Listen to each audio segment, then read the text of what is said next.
Hello everyone, hope you're doing well. Today we are having a look at the devlog for the new Battle Pass, which is of course Smell of Victory. This is the 9th season of the War Thunder Battle Pass, and it is going to be going from the 27th of October to the 25th of January. So basically starting in about 2 or 3 days' time. What is kind of interesting is usually they only announce this a few days before, so maybe there's going to be some other stuff coming over the next few days when it comes to the game. Who knows? But this Battle Pass is looking very standard compared to the other ones. I just think there's been a slight improvement when it comes to the worth of each of the components. So I feel like the vehicles are really nice compared to last time, the decorations look really cool, and the profile icon is great. But we'll get into all of them as we go along. The way that I'm going to do it is this video is going to focus on what's going to be in the Battle Pass, and then we'll do a video about the challenges in the Battle Pass, which will probably come out tomorrow, and how I'm going to approach them. So if you're interested in something like that, make sure to check it out. Anyway, let's get into its components. There are once again 3 vehicles in this Battle Pass, which is kind of sad. It was always nice to have 4 back in the day, but c'est la vie. And the first one is at level 38 in the Battle Pass, and you do have to purchase it or use the coupon upgrade from last Battle Pass. This vehicle is the LCM6 Zippo. What it is a vehicle which has access to some pretty cool features. The features themselves are a flamethrower. The flamethrower on the Zippo, it has 2 on either side, so it's able to kind of annihilate the banks, especially when it comes to Vietnam, but it also has access to a decent armament of 40s and 20s, which are great for a coastal machine.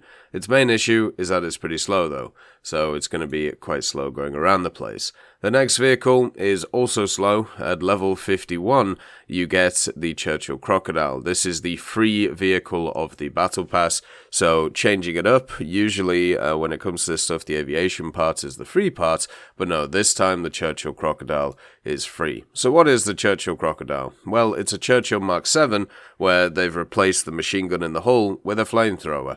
It also has access to a bit on the back, a trailer, which has access to fuel in it, so that at least will have some interesting physics to it, I'm sure, and many people will have a bit of fun with it. But yeah, it's just a standard Churchill, just with a little bit of fire mixed in, which is always quite nice. And then at level 75, you get the coupon for the A1H.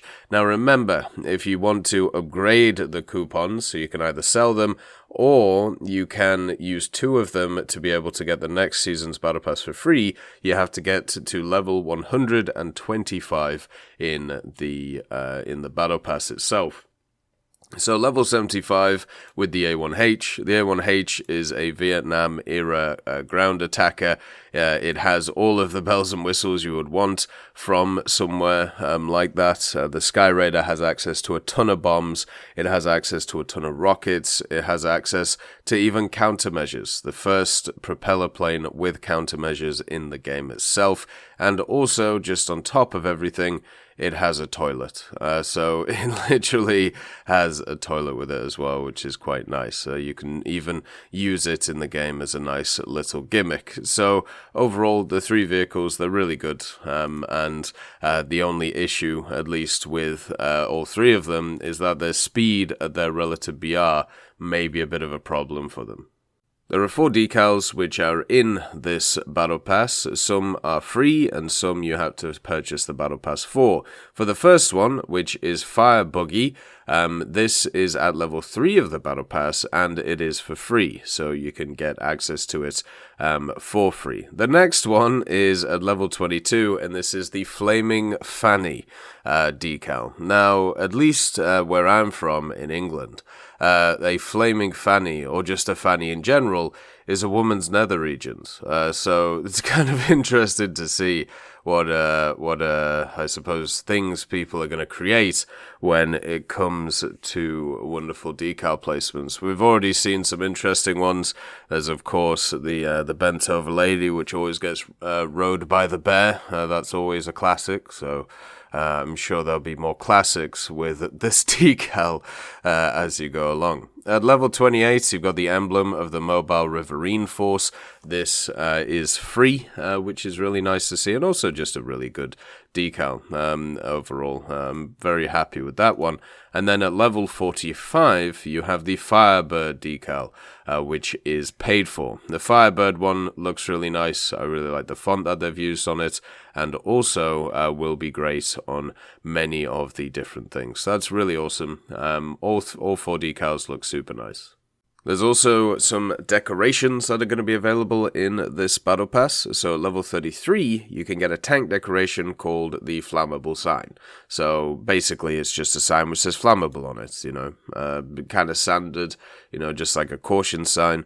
But at level 59, you get something pretty cool. The M9A17. And the M9A17 is, of course, a flamethrower.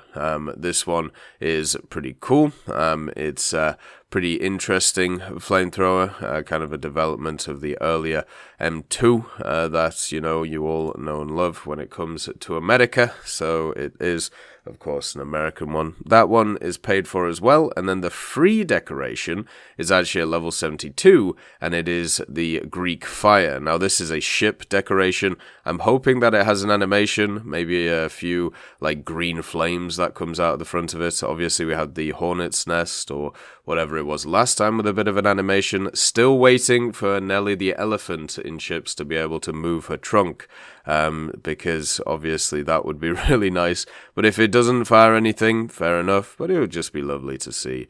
As always, a few animations here and there are always welcome when it comes to these decorations, just to give them a little bit more life. The profile icon for this Battle Pass is known as Flame Trooper, and overall it just looks really nice. The colors are really beautiful. The actual look on the face, I think, is really cool. This one is actually at level 65, and it is for, you do have to pay for the Battle Pass in order to get access to it. It's actually been really fun collecting these things, and also I really like the idea of like remembering older parts of the game through the idea of the profile pictures. The other thing as well, the title that you get with this Battle Pass, if you get to level 150, it is called Firebringer. I think that's pretty cool. Much better than level 150 Attacker Pilot or whatever it was in that one Battle Pass for the for the SU-8.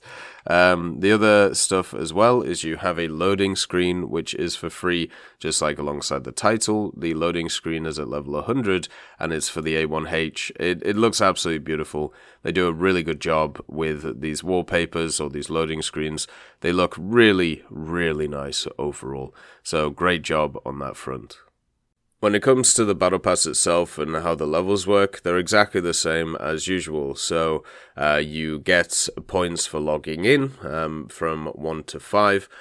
These get progressively increased in amount of points by the more logins you have.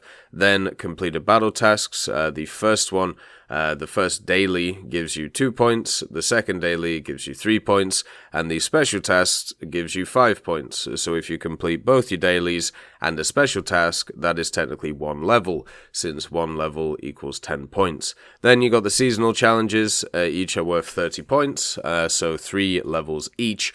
And then also the last one is, of course, the complete all the challenges, and that is usually worth 45 points, so 4.5 levels. So there is an incentive to do all of them. So none of that has changed since last time, so if you've played the other battle passes, you understand how this one works. So this is kind of as simple as that. Looking at the challenges themselves, there's only like 1 or 2 which kind of look dodgy. They could have really gone crazy with this one, especially with the fire stuff. You know, they could have added a napalm one in there, but it isn't there, so thank God. But we'll go over the challenges in another video, just going through them. I think overall this battle pass looks really nice. I don't really have any issues with it. Obviously it would be nice to have a 4th vehicle, but that is unfortunately no longer the standard. Anyway, I hope you all have a wonderful day, and I'll see you next time. I'd like to thank Forge, Siegebreak, Carrion Crow, Nicholas Richardson, Elove Goat, Pyman, Winter Scientist, Merciless Reaper, Orange Tail, Teddy, Daniel Stanton, Moxie B. Young, and also Sem Arslan, Wilkski, Uncle Bean, Derek R., Bareen, Lafouche, and Samuel Slick for supporting the channel.